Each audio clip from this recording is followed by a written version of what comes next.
So now on that. So let's say that we've got it solved. We've got 10K per eye, and it's in a nice device.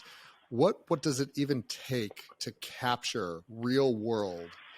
So if I say, hey, and I've bought a bunch of the GoPros and VR cameras over the years, and we actually, one of our companies does VR scanning the buildings, and it's scanning things in 5K, 6K, 7K, and then you put on any level of goggles and you look around and it's just pixelated garbage.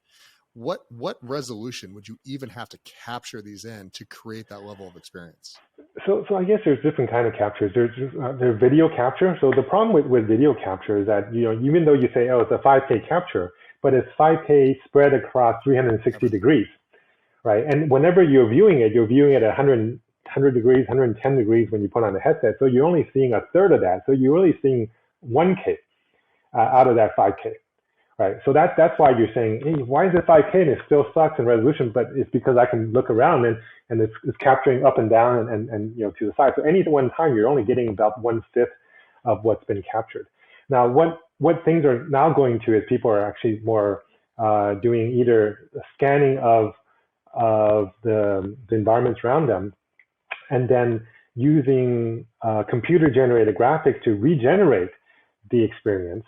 Right, and that you can get to much higher resolutions, or you can just completely have full vector graphics that was not even scanned at all, right? Because you can scan it and put textures on top of it, or to do enhancements to it to make it even more real. And I can zoom in into these experiences. So I don't think using the old video capture as a way is the right way. There's also something called light field cameras that essentially you get 100 different cameras and then you capture, and these are like terabytes per second. It's just crazy kind of bandwidth needed to do it. And it allows you essentially to move around the space and feel that full parallax of having the two eyes and really feel like, wow, you're really there. But it's not very practical because both the cost of the cameras and the cost of the medium just makes it you're not able to distribute content that way. Right? So I think that the future of where most people's experiences for high fidelity experiences would be completely computer generated.